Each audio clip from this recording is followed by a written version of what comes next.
खुद पर विश्वास हमें चलना सिखाता है, पर परमात्मा पर विश्वास हमें उड़ना सिखाता है।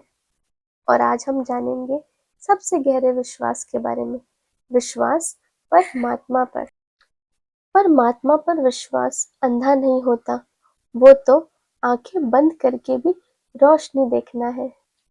भगवान पर विश्वास करने का मतलब ये नहीं कि मैं अपना कर्म ही छोड़ दूं और हाथ पे हाथ धरे बैठे रहूं और ये सोचूं कि सब कुछ ऑटोमेटिकली हो जाएगा, बल्कि परमात्मा पर विश्वास करने का अर्थ ये है कि मैं अपनी मेहनत करूं और रिजल्ट की चिंता ना करूं।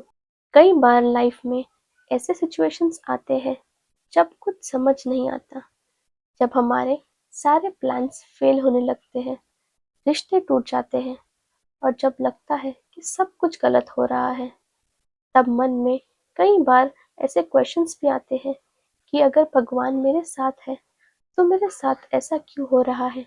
मैं तो इतनी पूजा करता हूँ, इतनी सेवा करता हूँ, इतनी भक्ति करता हूँ, फिर भी मेरे साथ ही ऐसा क्यों। भगवान मेरे साथ है, परमात्मा पर मेरा विश्वास है, इसका मतलब ये नहीं कि लाइफ में प्रॉब्लम्स आएंगे ही नहीं। लाइफ में प्रॉब्लम्स तो आएंगे ही, पर उस सिचुएशन में भी भगवान मुझे इतनी शक्ति दे देता है कि उस सिचुएशन में भी मैं पॉजिटिव रह पाऊँ।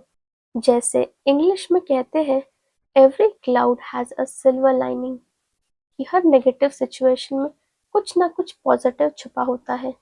हमें बस उम्मीद नहीं खोनी चाहिए, क्योंकि हर अंधेरे के बाद उजाला आता है।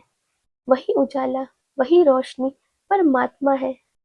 तूफान में जब नाव डोले तो कैप्टन का होना जरूरी है, पर ये जानना भी जरूरी है कि समंदर से भी बड़ा कोई और है जो इन लहरों को दिशा दे रहा है।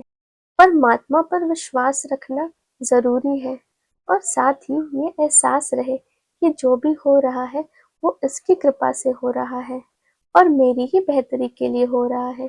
सो बी ग्रेटफुल। जैसे संपूर्ण हृदय वाणी की वो लाइनें भी हैं, ए मन रख विश्वास प्रभु पर, नित आनंद उठाएगा, पक्का है विश्वास तेरा तो दुख भी सुख बन जाएगा। अगर आपको ये सीरीज पसंद आई है तो लाइक जरूर कीजिए। अगले सीरीज में आप क्या सुनना चाहते हो कमेंट में बताइए और ऐसे ही जेंटल रिमाइंडर्स के लिए सब्सक्राइब कीजिए। Stay tuned for next series. Thank you.